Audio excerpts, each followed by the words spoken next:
Peace, and Black Power family. Welcome to another episode through Knowledge Radio. Place where knowledge is born. This is your host, Knowledge Born Allah, and we are here to discuss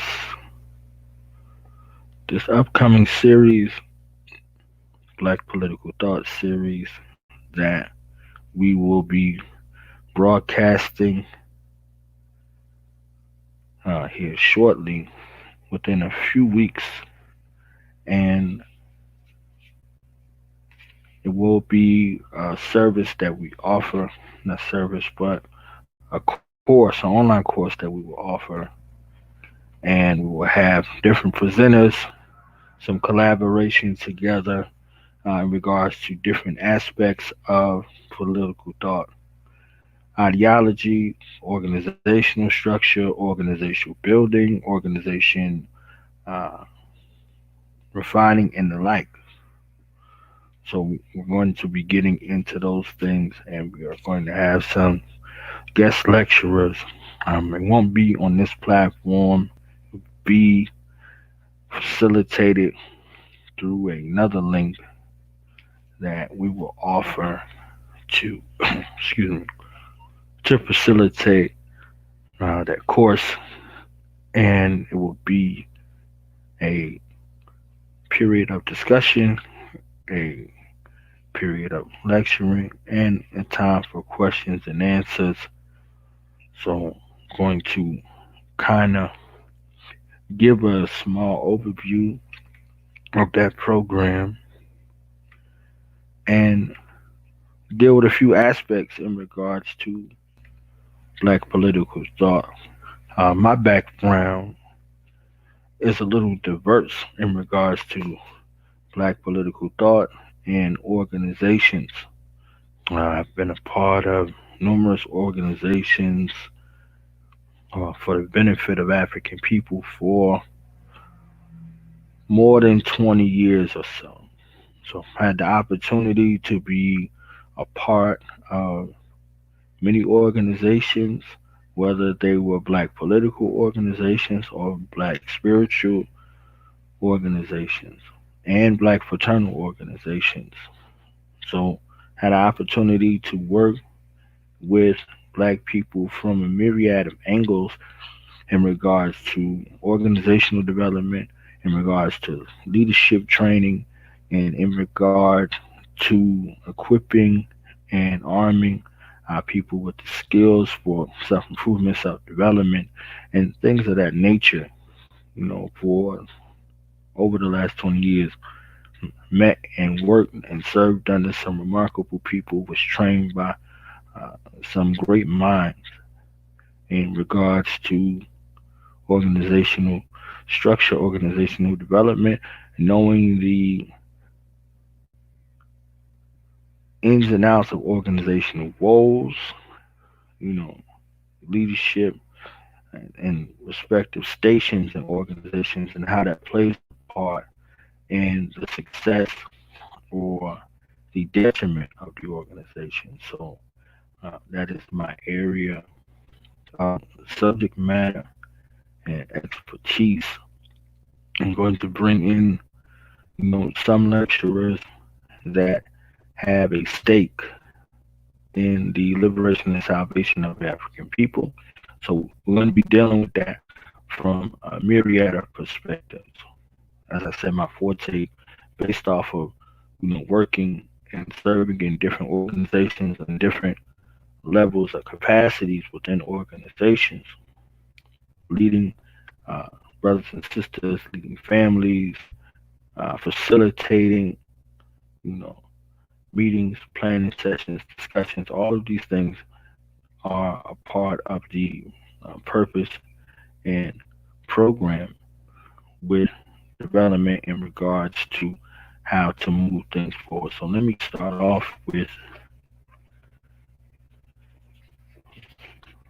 Inyasa Sim, Calendar of Daily Revolutionary Thoughts by Jinga Living Ancestor and Wally Kabomani Baruti.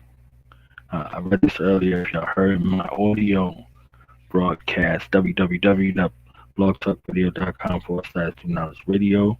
So shout out to Natural Onyx and Sister Queen Afi Say, Melanated Greats, and First Lady of Revolutionary Minds Cinema. So I'm going to read this again and kind of get into it. So this February 19th, what's eating you is a question from esteemed health doctor, Dr. Layla O. Africa. What's eating you? So let's get into Bible's explanation for warriors in terms of health, performance, endurance, vision, and life. It always comes down to the question, what are you eating? Which is the flip side of the question, what's eating you? So now we established the host and parasite relationship in regards to this question.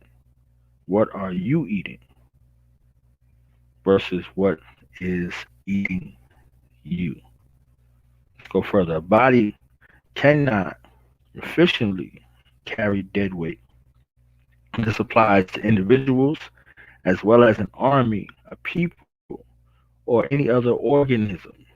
Dead weight inhibits performance by draining energy to attend to its distractive, dysfunctional needs that otherwise could be better put to better use by the unencumbered body. It restricts warriors physically, mentally, and spiritually. Agility requires exercise and strength beyond the average. Thought clouded by layers of saturated doubt can never express your best, and you cannot open your first eye to divinity bogged down with waste. Warriors, especially, cannot afford to carry dead weight or any other toxicity in their temples. You must be highly mobile, always ready and prepared to move, always moving, never in a stupor or high on chemicals, illegal or otherwise, that paralyze our actions or reactions. What we ingest should be the medicine food was meant to be.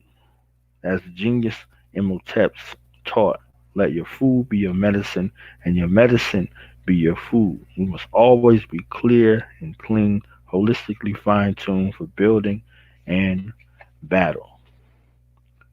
So this affirmation is I am healthy. Affirmation, I am healthy. Affirmation, I am healthy. So if we look at Bible's explanation of this question that is asked by esteemed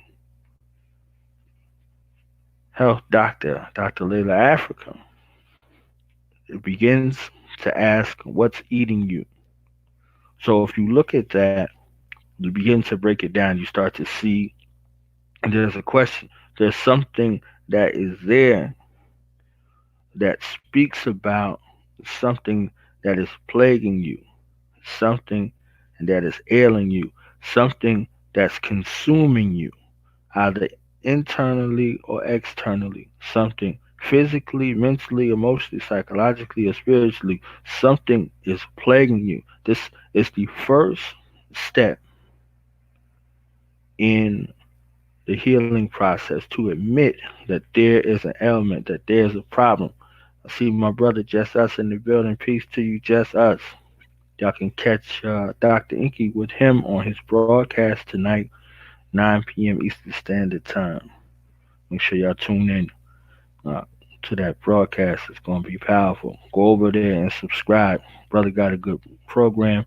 Brother got a good platform. Make sure y'all support the real in regards to media. So this identification of a problem. And now, after you identify the problem, are you in a position to switch trajectory to bring about a solution to the problem? Many of us can identify the problem, but not many of us will take the steps that are necessary to eradicate the problem,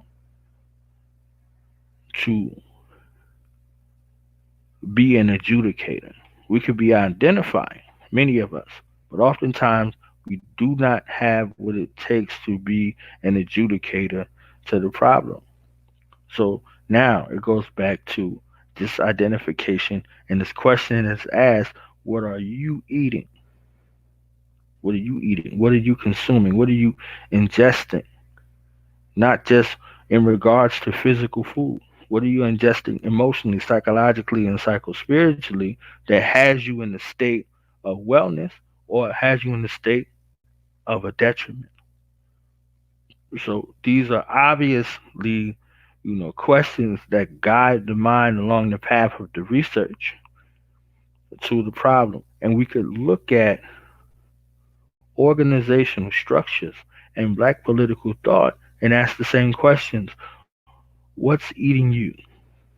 What is it that you have or have not identified as a problem in your organizational structure or within the membership of your organizational structure that's either causing it to deteriorate or be destroyed from inside out? Not all organizations go under or defunct because of problems.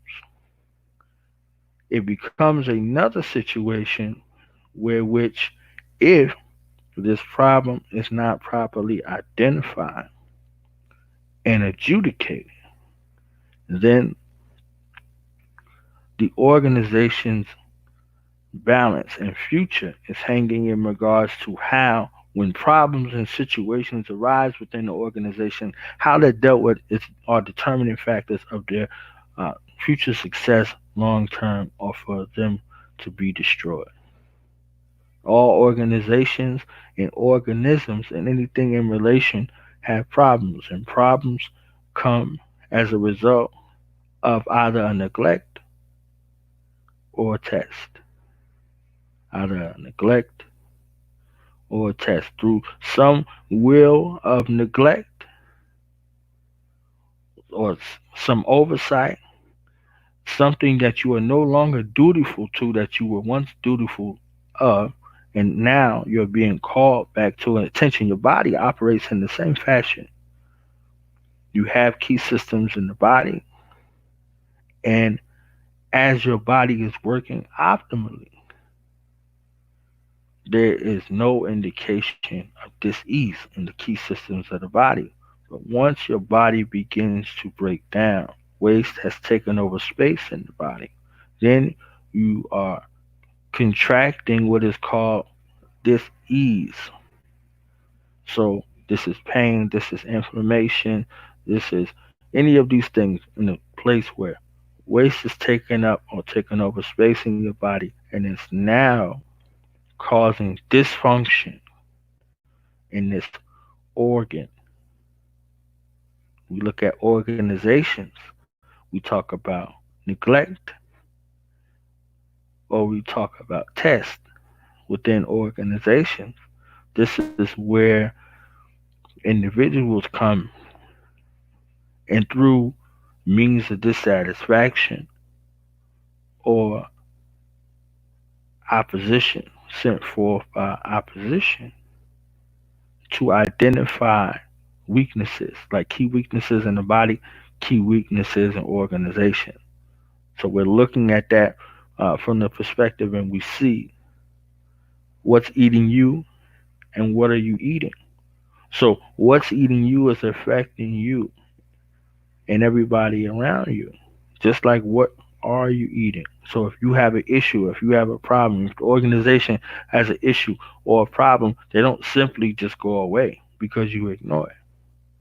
What happens is that these things escalate and then they heighten, just like they begin to escalate within the body. It goes from acute to subacute to chronic to degenerate. And you look at those varying stages of the breaking down of the body. You look at these situations in organizations. So Your cultural narrative comes to aid you in regards to your outlook on your body, your optimal health, your potential for wellness or to come out of the situation, just as the indicator of the organization or the relationship with regards to when this problem arises and it's eating at you, where there's no restful moments, there's no relief.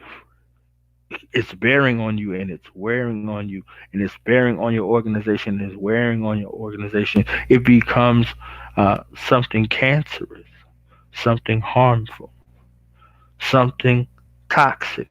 These are all choice words that are used in regards to identifier, not to elicit fear, but to elicit attention to them, to deal with them when they're small. So they do not have an opportunity to become large and overwhelming. So looking at what Baba is speaking to about being in a state of motion, there is no room for stagnation. He identified it as dead weight. A body cannot operate efficiently carrying dead weight. So within your relationships, within your life, within your organization's life, within the essence of your body, it cannot operate efficiently carrying dead weight. So the optimal way is that these things are removed from the body. They are removed from the organization. They are removed from self in order for it to continue to move in a nature that promotes optimal health, wellness, and being. It's a life affirming situation that continues to move on. Dead weight inhibits performance by draining energy. You ever been in a state where you're not feeling like yourself? It drains you. It takes things from you. If you uh, have dis-ease in the body and it's bearing on you, you don't want to move. In some situations, extreme situations, you cannot move.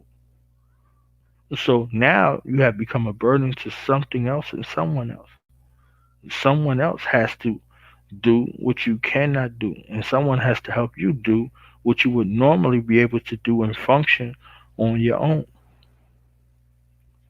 To attend to this distractive, this is a distractor, this is the defector, this is something that takes away from everything else that's going on.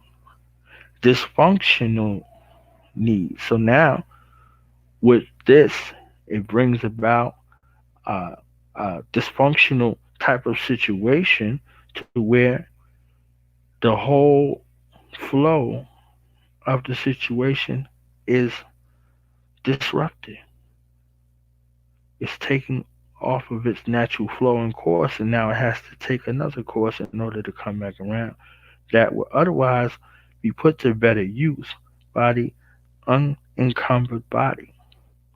So if you was in an optimal state of being, if your organization was in an optimal state of being, it could continue on functioning and forward moving and being progressive. So as the body, so as the mind, so as the organism, so as the organization, so as the organs in the body, all of these things have a relationship and everything has a job, a task, a work. So this is why it's here. And this is why we're here. So when you're not in the right state of being, you have addictive type of qualities of behaviors in regards to what you're eating and what you're consuming. These things erode you from the inside out. So we have addictive type of qualities and behaviors that are there that become exploited and that exploit you and that has your inclination towards feeding your addiction versus the optimal wellness of yourself, the optimal wellness of your family, the optimal wellness of your organization. The first organization is self. The first organization is self. The organizing of self through your lineage, through your family lineage, through your mother and your father, their mother and fathers, that divine lineage that you descend from, that godly lineage that you descend from. You're here to continue on the work that was left undone before you and your mission for this time. So the ability to destroy generations are evident, but also the ability to reconcile past traumas within the bloodline and the organization of your lineage, your ancestral lineage, and taking away some of the tasks that is left for future generations. So again, looking at what's eating you and what you're eating are determining factors of the survivability of your physical structure and on another level what is passed genetically and epigenetically to your future generations. So you would have something or someone in your life that transitions, and even though they transition from your physical sight, that's still a burden. That's still a burden. If they left behind debt, you will still pursue for the debt as if you created the debt. If they incur medical debt, things like that, if they incur student loans, all of these things, they don't die or transition with the person. They're transferred on to the next generations. So this situation is not just something in regards to where you're looking at what you're putting in your body alone. What's plaguing you in your body alone? Look at the ramifications that's laid out in regards to organizations, organizational structures, the reasons for organizational roles, and ultimately organizational destruction on one side versus organizational inception, organizational growth, and organizational ascension by doing the right things and identifying and dealing with the problems as they arise immediately, not allowing them to fester and not allowing them to continue to grow in the other manner. So it becomes and it seems like an insurmountable task. So looking at dead weight and those ramifications. It goes on to further state it restricts warriors physically, mentally, and spiritually. It restricts you physically, as I stated, from doing what you've been able to do mentally, to have cognition about what you're going to do, and also your connection to make uh, the appropriate choices when confronted with a problem or a situation.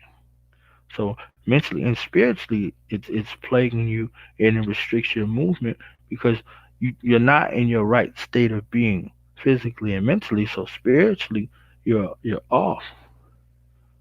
So for you to have a ability to be able to go to seek ancestral wisdom, ancestral guidance, to venerate our ancestors, to show honor to our creator. If you are not well, you won't do anything well, physically, mentally, or spiritually. Agility requires exercise and strength beyond the average when you're talking about that Set ability. This is the culmination of physical, mental, and spiritual coming together to exert the required power and force to be able to manifest them in physical form. Salam to you, Sister Stash. You should be up here with me, yo. You know what I'm saying? Doing this. I'm joking. I'm joking. I'm joking. I'm joking. You know what I'm saying? Exercise is strength beyond the average. So you have the average strength and you have the average ability. So they have what they call resting heart rate. You know how many beats per minute your body should be at rest. And then after exercise, how long it takes for you to get back to that situation. So you see people dealing with issues with how to get their heart rate going, and then how long it take for it to return back to its optimal beat. You see what I'm saying? So if you are if you have physical, mental, or spiritual challenges, you won't be able to do that. Thought clouded by layers of saturated doubt can never express your best. Excuse me. So if your mind is clouded, if your thoughts are clouded, if your being is plagued by saturated doubt, we find ourselves in a situation where we are at war and we're looking at, you know, part of our warrior force clouded and plagued by self doubt through the fostering of negative ideas attached to this identity crisis. And this is being passed on epigenetically to the children of those warriors who are in a space of self doubt. So they're born with double doubt. They're born with double doubt in regards to that self image that they need to see for progression, for motivation. So when you're looking at thought clouded by layers of saturated doubt can never express your best, you will never be in a position to show your optimal or best self. And you cannot open your first eye to divinity bogged down with waste. So waste is in your body, waste is in your mind, and waste is in your spirit. These are blockages. You are blocked spiritually from receiving this ancestral wisdom for you to be your optimal self. You are blocked mentally from being able to process what is being or attempting to be conveyed to you due to this waste in your mind. And your body cannot respond appropriately to what is being received righteously due to your body's movement being restricted and bogged down by waste. Warriors, especially, cannot afford to carry dead weight or any toxicity in their temples. You must be prepared at all times. You know what's the slick stuff they say nowadays? Stay ready so you ain't got to get ready. So you should stay ready, moving, always on the alert. So this becomes the task, and this becomes the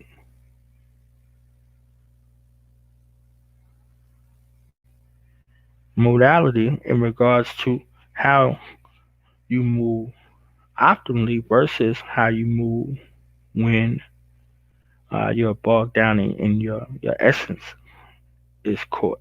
So we can't be dealing with that way. We can't be, you know, we dealing with that way. You must be highly mobile, always ready and prepared to move, always moving, never in a stupor or high on chemicals. All of these mess up your reaction time and the ability to respond appropriately to threats and opposition.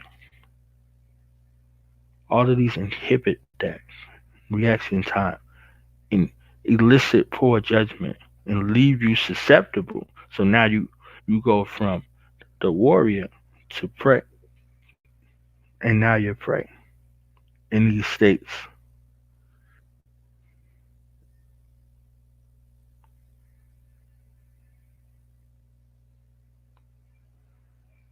So illegal or otherwise that paralyze our actions or reactions.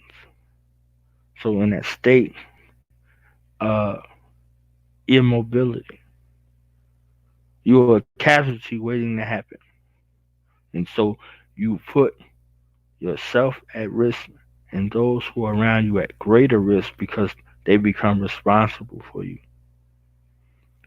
Now, if you look at an ambulatory situation where you have to move someone, if you are moving someone who is semi conscious, meaning they're somewhat awake, alert, or responsive, they can assist you in their movement. But if you ever tried to move dead weight, if you ever tried to move something dead weight, you got a task on your hands. You could injure yourself or put yourself in harm's way trying to mobilize something dead. So look at that in regards to something apparent. You're dealing with someone who needs resuscitation. The amount of work that's there that has to go into reviving someone unconscious or someone who's not breathing. The kind of work that you have to do in regards to those compressions and rescue breaths to cycle life back into that individual, man, woman, or child. Are you prepared? Do you have the endurance? Do you have the strength necessary for it to keep going? And that's in a stationary position. So imagine trying to mobilize or move with someone in that dead state. So imagine if you got an organization with a few active members and a bunch of dead weight. You could be in an organization that has thousands of people, but if those thousands of people are not active, are not involved, are not moving, are not rolling with the mandates, are not looking to push the organization's goals, aims, and objectives, actively participating optimally, you might as well have nobody in there. You're dealing with dead weight. You're dealing with a dead people. A snake sheds its dead skin. How much dead weight are we carrying around? If a snake can shed that old skin and have new skin, what about that waste that has taken over space in the body and that stage and level of weakness that continues to plague that space, the blockage that's associated uh, that it causes? This becomes a situation of detriment to the body, to the self, to the organization, to the organism. So, in the best interest of the organism or the organization or the body, it has to rid itself of this waste. And when we're optimal position, that waste passes naturally. When the organization is in optimal health, those who are in tune with the organizational connectors can spot the problem and either remedy the problem or adjudicate the problem. But if everybody is in a state where they're blocked, nobody can pick up what's going on. In that environment, it goes to the parasite to be a bloodsucker of the poor, to be in a state where it is leeching off of everyone in order to survive. Understand that that's the parasite host relationship. And the further psychosis is in the parasite host relationship, like many cycles of addiction, like many cycles of abuse, the host has conditioned themselves in the mind that it is in need of the parasite, even though the parasite is killing. So as our relationship here in the Hells and Smells of North America, in our relationship with Yarugu, with Wazungu, and all of their advocates and all of their avatars, all the way through, all over the planet. Yet we have found some way in our minds to convince us that we are in need of their intervention in our affairs. Parasite host relationship. And with the obedience of the living host, the parasite has all that it needs to sustain its life until such point that the living host is no longer among the living. With that renewed effort, that it will find another living host to continue to go. And in that situation, the living host would never rebel against its parasite because of its submission and willingness to continue that parasite host relationship. So this happens in relationships, this happens in organizations, this happens in the body. You see these tumors, these marks, these lesions, all of these things. You see in these organizations how these things go from optimal to defunct, from optimal to defunct, meaning they're at its highest point of health, growth, and development to its absolute lowest point. Acute, subacute,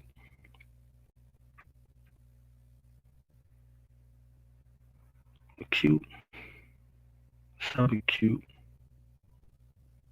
Um, I come back to it. Pardon. So you're dealing with that in regards to disease, so acute, subacute, degenerate, terminal. There you go. So when you're in that, you see those stages. You see those stages right there. And when it reached that final stage, there's nothing else that can be done. And everything leaves.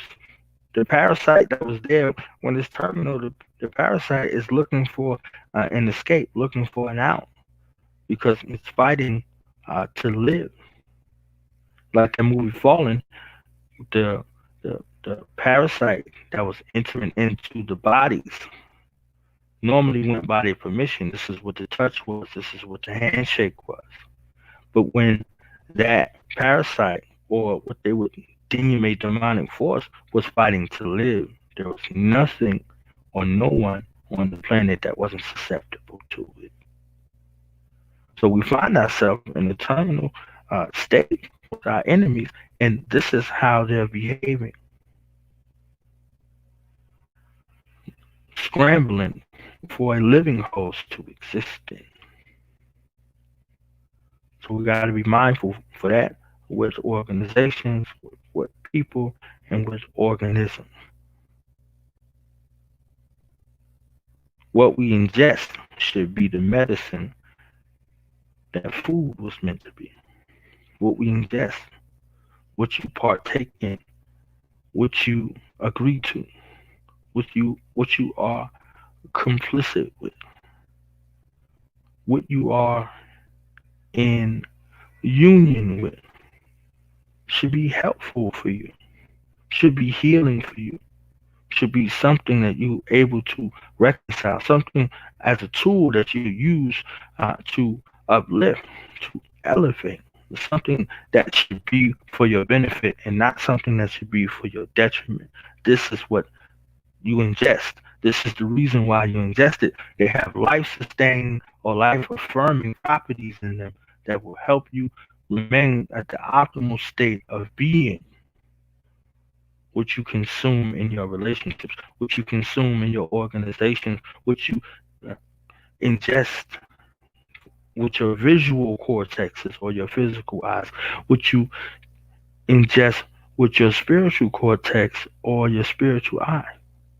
All of these things should bring a renewed sense of optimal wellness and health. So let your food be your medicine and your medicine be your food.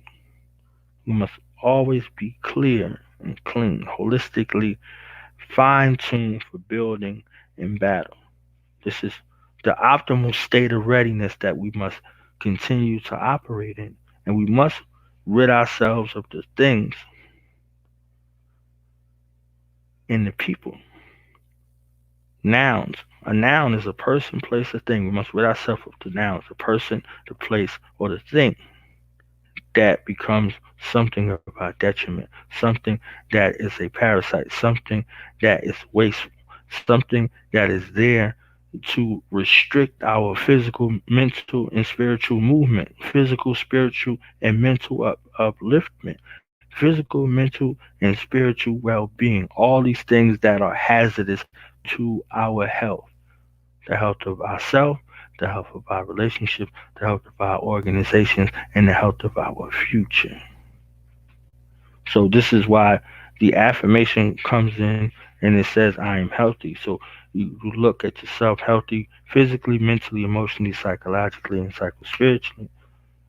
So, with that renewed sense and connection to the first question, what's eating you? And the second question, what are you eating? You see the relationship between the two and how these things apply to you in every aspect of your being. So, whether it's physically, mentally, spiritually, whether it's in your organization, whether it's in the organs in your body, all of these things come together and they are either things that help you to rise and ascend on every level, or something that have you descend or be destroyed unto your detriment on every level. So that's just a little excerpt in regards to the reading of this book in Yasa Sim, a calendar of revolutionary daily thoughts by our Jingle Living ancestor, Dr. Wale K. Bomani Baruti. This is a little taste of some of the things that are coming in regards to this Black political thought series. And I'm going to close here in about a half hour. We're going to get an overview from our sister Dawn Douglas, ensuring our Black future, for her upcoming second broadcast in her series tomorrow, 9 p.m. Eastern Standard Time, www.blogtalkradio.com/do the knowledge radio, DOTHAKNOWLEDGERADIO. Phone number to call in 929-477-1755 and 929-477-1755. Press 1 with your questions or your comments. So I'm going to wrap it up. Shout out to everybody who tuned in, everybody who called in and wrote out. All right. Let's see. Shout out to my brother Just Us. Shout out to Sister Sass. Shalom, sis. Shout out to my brother RBG Swab, boss of RBG World League, Midwest Music Mondays, Midwest Music Focus, Snapping Off ENT, and King James 13 Anti-Bully Inc. organization. So that, say peace, love, black power. Leave some feedback if you think that this series is going to be beneficial and you would like to be a part. Uh, Give me a holler and I will plug you in with that. So catch us in the half hour, 9 p.m. Eastern Standard Time. It's going down with our sister Dawn Douglas, ensuring our black future. Peace.